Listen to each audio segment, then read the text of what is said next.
todos. Então vamos dar início a mais uma webconferência aqui pelo Telesaúde. Meu nome é Igor Tavares da Silva Chaves, eu sou médico de família e comunidade. Estou colaborando atualmente com o Telesaúde, mas também sou servidor municipal em Florianópolis, trabalho numa equipe de saúde da família pela rede municipal de Florianópolis. Então estou, assim como vocês, aí no dia a dia das unidades, né? Eu sou formado pela Universidade Federal de Santa Catarina, fiz uma residência em Medicina e Família pela Universidade Federal de Santa Catarina também, sou atualmente estudante de Filosofia da UFSC. Bom, gente, então assim, hoje o tema é sala de situação. Por que a gente trouxe essa temática de sala de situação? Bom, a temática de sala de situação, ela está dentro da temática planejamento das equipes de saúde da família, né? É uma proposta de avaliação, de planejamento, de análise de dados para as equipes de saúde da família. Não há muito referencial teórico do uso da sala de situação por equipes de saúde da família. É mais comum nós vermos municípios na gestão municipal usando esse tipo de tecnologia, que logo à frente nós vamos ver de onde surgiu, enfim, um pouquinho. Tá? Então ela é uma proposta que a gente pode estar implementando e ela resgata algo que é do nosso dia a dia, que são sistemas de informação. Este sim, nós temos à nossa disposição, mas muitas vezes são subutilizados. Tá? Então vou dar início então à apresentação.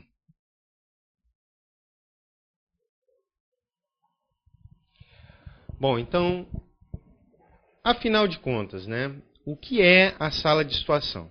Então, a sala de situação ela surge no contexto de planejamento em saúde no século XX para organização de estratégias para a guerra, né?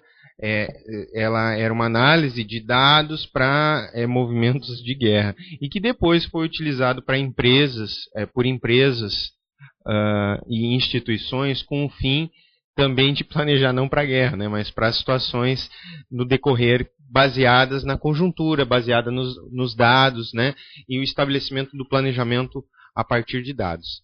Então é uma proposta de levantamento de dados, análise e utilização dos mesmos para processos de planejamento das equipes de saúde. Tá? Mostra-se, então, como um bom instrumento para identificar situações preocupantes e problemas de saúde da população, além de evidenciar alguns bons resultados já alcançados através das intervenções realizadas. Então, nada mais é do que um levantamento de dados e uma análise desses dados que nós temos. Permite a realização de estudos descritivos da situação de saúde de um estado, microrregião, município e até do estado população, do espaço população de abrangência de uma unidade de saúde. Tá? De interessante é que quem traz esse debate da sala de situação de forma muito forte na saúde é Thomas Matos, né, que é um grande referencial teórico do planejamento. Então, de onde tiramos as informações? São utilizados, então, como fonte de informação, dados e informações provenientes dos sistemas de informação em saúde, de base nacional. Então, o SIM, o SINASC, o SINAM, SIPNI, SIAB, CIASUS, SHSUS, CIOPS e dados demográficos provenientes do IBGE.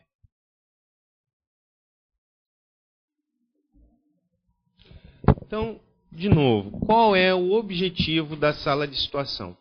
Conhecer a realidade, focalizar as políticas públicas com planejamento e decisões racionais, para priorizar esse ou aquele tipo de ação, e que tenham a maior efetividade e eficiência no uso de recursos do setor para promoção, prevenção e recuperação de saúde. Então, gente, por que planejar, né? Vem sempre aquela mesma discussão. O planejamento, ele institui aquilo que é prioridade nas nossas equipes. as equipes elas não podem agir a partir da demanda. A equipe de saúde tem a responsabilidade de melhorar os aspectos e indicadores de saúde da sua região. Então, para poder melhorar esses aspectos, nada mais razoável do que analisar qual a situação que nós estamos, que recursos nós dispomos e onde nós queremos chegar, né? A partir daí, nós vamos priorizar as ações que devem ter maior impacto na saúde do nosso município. Historicamente e cientificamente, se demonstrou um maior impacto nos indicadores de saúde quando essas ações são planejadas, né? Então, por isso, nós sempre estamos reforçando o planejamento em saúde. Então, qual é então esse objetivo? Propiciar a integração das informações de forma a oferecer diagnósticos dinâmicos e atualizados da saúde da população, possibilitando a elaboração de planos e programações compatíveis com as necessidades detectadas, de forma a fomentar a melhoria dos sistemas de informação em saúde e permitir a observância dos resultados concretos da aplicação das políticas públicas de saúde. Então, gente, o que eu preciso para fazer uma sala de situação ou para fazer um planejamento, tá? Antes de começar a discutir quais os elementos necessários, eu queria compartilhar com vocês a figura que está à disposição no slide que eu estou apresentando, que é esse material da OMS, ó, Salas de Situação em Saúde, compartilhando as experiências do Brasil. Nesse material tem um breve histórico das salas de situação e tem várias experiências municipais, tá?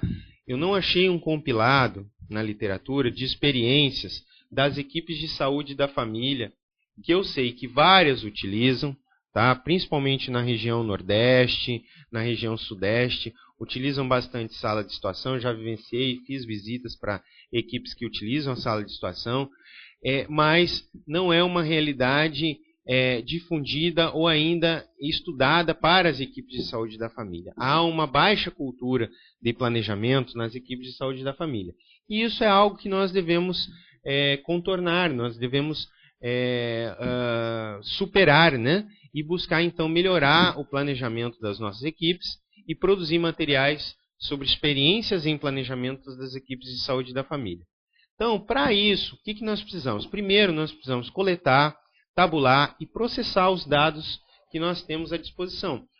Muitas vezes nós já temos esses dados prontos, muitas vezes a Secretaria Municipal nos fornece, ou a Secretaria Estadual nos fornece, ou até mesmo o Ministério da Saúde vai enviar publicações periódicas sobre os dados da nossa região, do nosso município, ou dados nacionais com relação a esses referenciais. Mas todos esses dados têm à disposição no site do Ministério, por exemplo, no DataSUS, nós conseguimos vários desses dados, né? Muitas vezes esses dados são devolvidos para o município também tem à disposição. Então, o primeiro passo que nós temos que fazer para montar uma sala de situação é a coleta de dados, tá? Através da coleta de dados, nós vamos estabelecer quais indicadores nós vamos utilizar e vamos, inclusive, pensar na possibilidade de estabelecer gráficos de análise sobre aqueles dados que nós temos à disposição, né? Esses indicadores são de acordo com a epidemiologia, com a epidemiologia local. Por exemplo, hipertensão é um dado importante que eu tenho que ter, o número de população é um número importante. Então, quem define os indicadores é uma equipe, de preferência multiprofissional, que vai estabelecer o que é prioritário através do que está vendo dos dados coletados. E, através disso, vai estabelecer quais são os indicadores, ou seja, quais são os valores, né, que números interessa para a minha realidade. Que números interessa para o impacto de saúde da minha realidade, né? A partir do momento que nós coletamos os dados, nós vamos fazer uma análise desses dados, uma comparação dos dados. Quer dizer, estamos melhorando com relação a esse indicador? Estamos piorando com relação a esse indicador? Estamos pior em relação aos valores nacionais? Estamos pior em relação aos valores estaduais? Como é que estão esses dados em comparação com as demais equipes do meu município? Então, isso é análise e comparação. Posteriormente a isso, nós vamos avaliar quais são, então, os problemas, vamos fazer um diagnóstico dos problemas e, então, estabelecer a tomada de decisões. A tomada de decisões, gente, que nós vamos fazer, pode ser uma tomada de decisões a partir, por exemplo, de um planejamento estratégico situacional, que é outro tipo de planejamento que é muito forte, então, em Matos, né? E o passo seguinte é divulgação das informações para que a gente possa retroalimentar o sistema e permitir também o controle social. É importante que a comunidade tenha acesso aos dados levantados, né? Na forma de um jornal, na forma de um cartaz, na forma de um mural, para que ela saiba o que nós estamos fazendo e quais são os problemas do bairro. Dessa forma, eu vou conseguir que a comunidade participe das decisões e ela influencie, ela ajude na organização. Né? O nosso planejamento ele sempre tem que tentar ser inclusivo, trazer a comunidade para o debate. Né? Dessa forma, nós temos parceiros, nós temos aliados para o planejamento. Né? Lembrando, gente, bom, nós podemos pegar esses dados, né? Esse levantamento de dados ele pode servir também, por exemplo, atualmente para responder o AMAC. Para responder o AMAC, que faz parte lá do PIMAC, que nós estamos fazendo, planejamento, né, das equipes de saúde atualmente, para responder o AMAC eu preciso de uma série de dados. Essa série de dados eu posso coletar anteriormente à aplicação do AMAC através da estrutura da sala de situação. Né? Então pode ser uma estratégia anterior como parte de um grande planejamento, do próprio PIMAC, tá? Da própria utilização do planejamento para melhoria da qualidade da atenção primária. Tá bom? Bom, então qual a proposta? Construir uma sala de situação para a unidade de saúde. Né? Então essa sala de situação é o patamar, o panorama, qual a situação que nós estamos no momento e de que forma eu posso avançar para melhorar os indicadores dados nessa situação.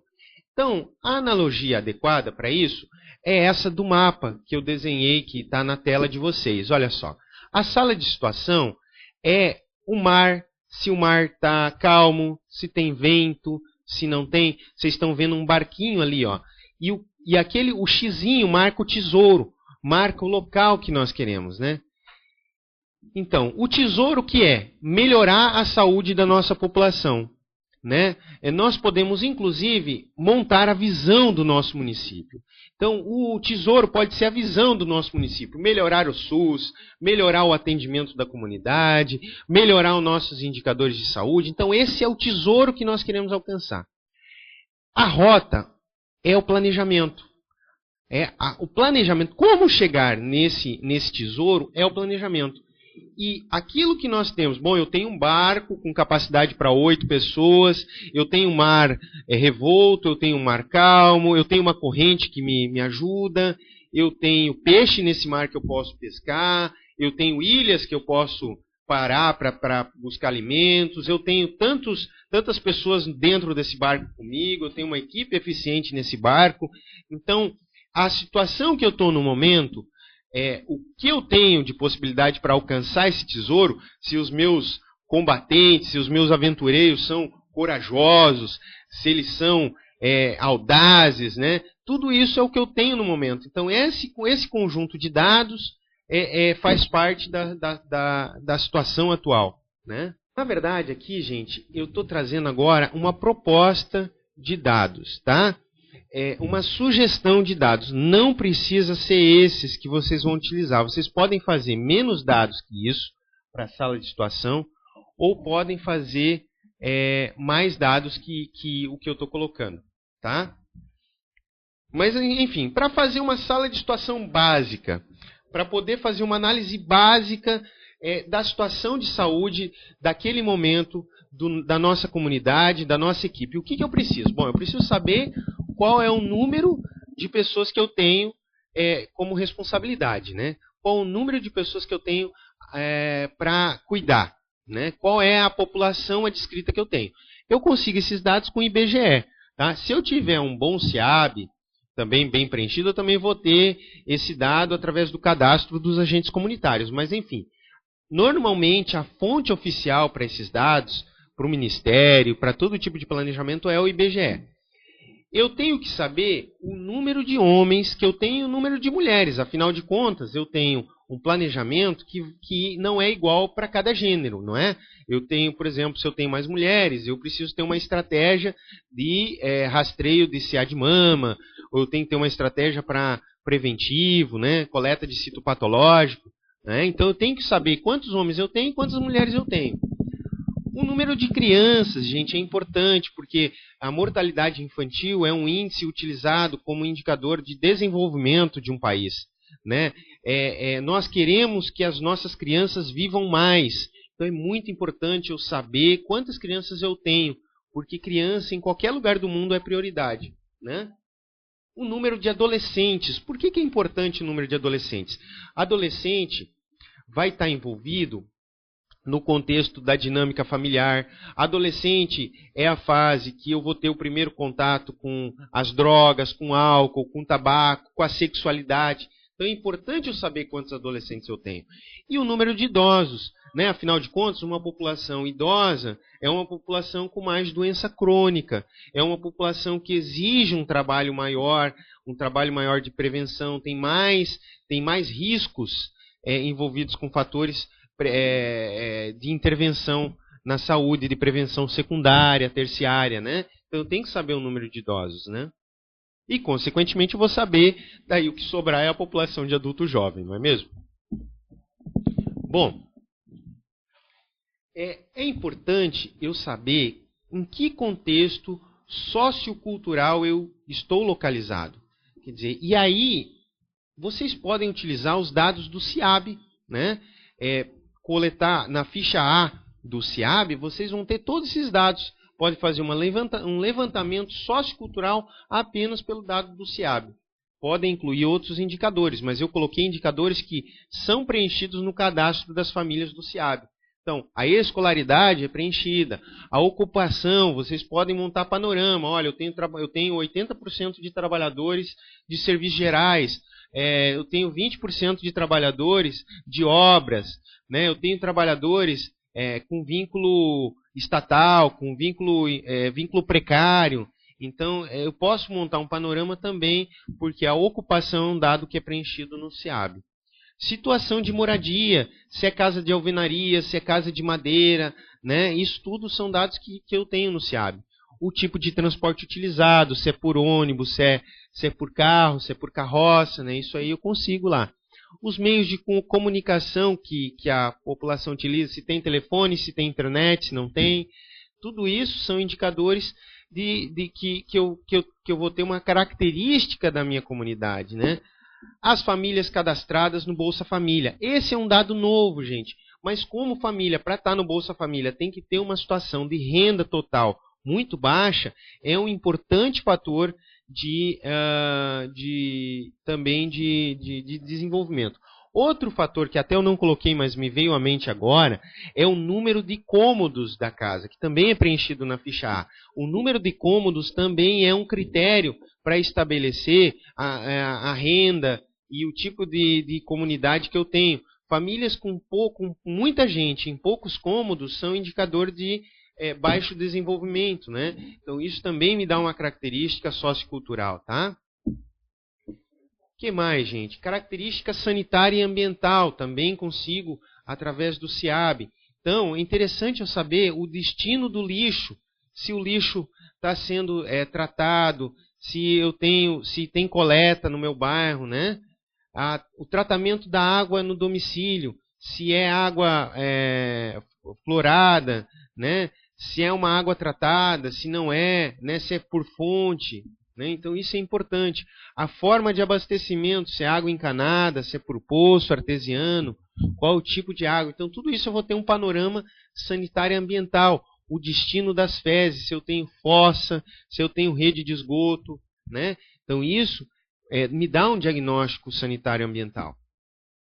Então aqui mostrando um pouquinho da ficha A do SIAB, a frente, né, que vocês têm acesso. Então está tudo ali. Tá? Eu sei que a imagem talvez não tenha uma boa resolução para vocês, mas é só para lembrar que esses dados estão lá. Estão na ficha A, frente e verso. Tá? Então, gente, eu vou ficar nesse bloco com essa parte da questão sociocultural e questão ambiental que eu tenho na ficha A. Vou abrir agora para o intervalo e retomo com outros dados possíveis para a sala de situação. Tá bom?